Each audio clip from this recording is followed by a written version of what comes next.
We have Mitch McConnell. Mitch McConnell, the Senate Majority Leader, is a diabolical operative. He's a hustler. I was very pleased with Speaker Ryan's comments today. We'll keep an eye on him because he's a little squirrely, isn't he? Maybe even a lot. In fact, he is a lot. Do you realize in Colorado, Darrell Glenn lost by 2 percentage points? An African-American combat war veteran. Do you realize that the National Republican Senatorial Committee, controlled and operated by Mitch McConnell, didn't put one penny into that campaign in Colorado? Because Mitch McConnell does not want more conservatives in the Senate? You realize that? All the idiots on TV and radio don't even know that? Do you realize Paul Ryan prevented the National Republican Congressional Committee from giving 1 penny to Scott Garrett, the most conservative congressman in New Jersey and one of the most solid originalists in the United States Congress? He blocked them from giving 1 penny to Scott Garrett? Now, I understand everybody wants to dance in circles and exchange wet kisses with everybody. There's a period for celebration. I have no problem with that. I'm all for it. I was thrilled last night when Hillary was stopped. Absolutely thrilled. Because that's the goal, to beat them. But we were thrilled in 2010. And we were thrilled in 2014. And we are thrilled now. And now there's no excuses. Oh, mark the filibuster rule in the Senate. They were well aware of the filibuster rule in the Senate during this campaign when they made their promises. Well aware of it. And they're going to be up against Chuck Schumer. Is there more of a sleazeball in politics than Chuck Schumer? And Chuck Schumer will do everything he can to turn over this election. Everything he can. And I want to give some advice to Mr. Trump, the outsider, and his support team. If you think these Democrats, led by Obama, who's not leaving Washington, led by Schumer, led by Pelosi, if you think these Democrats mean it when they say bipartisanship, they don't mean it at all. That's the fraud. That's the facade, and their Praetorian Guard media will regurgitate that. Let me tell you what the Democrats mean to do to you, Mr. Trump.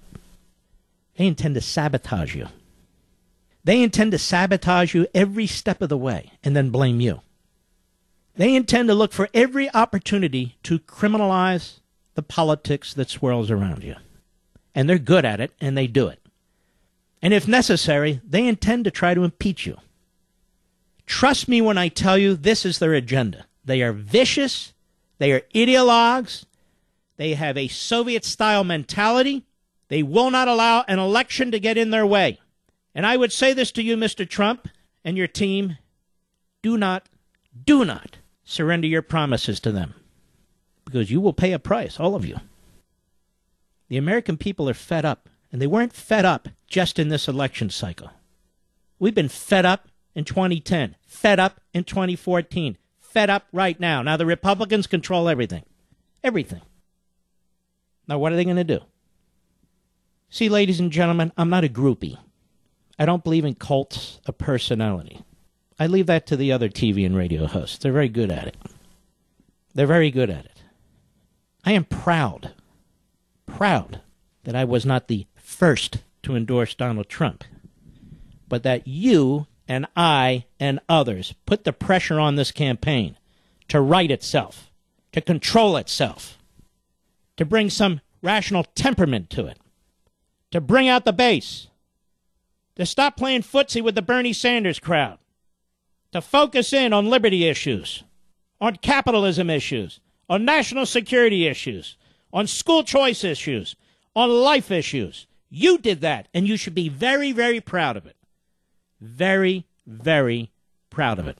Donald Trump and his team have to be very, very careful of the Republican establishment. This whole outsider-insider thing's always been a little odd to me in this sense. Who's hanging on to him right now? Reince Priebus.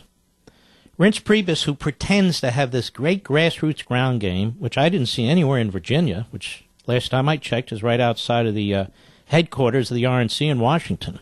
Did the same thing with the Cuccinelli campaign for governor when McAuliffe, Hillary's bagman, won that, and he said all the work they've done on the ground. I said, you haven't done anything. I had to turn off Fox last night because Karl Rove and Dana Perino are the Bush pom-pom girls and boys. I'm not sure which is either, but it really doesn't matter. Telling us how great the National Republican Senatorial Committee is. Thanks to them, we won all these Senate races. Really? Well, they didn't give a damn thing to Ron Johnson until I brought him on my show. And congratulations, Ron Johnson. Toomey came on the show, Pat Toomey. He won. Marco Rubio came on the show twice. And by the way, he's the only one to call me today. Calls me this morning. He wanted me to tell you thank you and says he's going to fight like hell on this Supreme Court thing. That's his number one priority. In any event, National Republican Senatorial Committee, that's nothing more than Mitch McConnell's plaything. He and Rove and the other insiders. So this is what I wanted to say. Either Donald Trump swallows the establishment or the establishment's going to swallow Donald Trump. When you're talking about Chris Christie and Giuliani, and I know a lot of people like Giuliani, very few like Chris Christie, these guys are longtime politicians. Giuliani was in the Reagan administration, then he got a political appointment as U.S. attorney, and then he gets elected mayor. That's fine. I'm not attacking him. I'm just saying. There's a lot of them. My dear friend Jeff Sessions, he's been in the Senate I don't know how long. Where are all the outsiders? I think he needs to bring some outsiders. Right, Rich? Isn't that what we're talking about? Outsiders? Obviously, you need to have some insiders so you know where the bathroom is and so forth, and so you can work with Congress. He's a great vice president who comes out of the House who can help him. But this is something we have to be mindful of. Again, I'm not a groupie. You know who the groupies are. They slobber all over themselves. We're not groupies. We're worried about the country. We want Donald Trump to succeed. We want the Republicans to succeed, but we have been burned by these Republicans over and over and over again.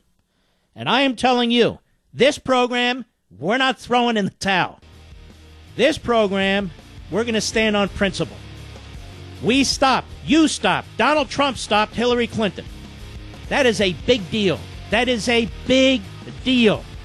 Now I'm worried about Mitch McConnell and Reince Priebus and the rest of them. We're going to have to advance our agenda. And we're going to advance our agenda or their agenda.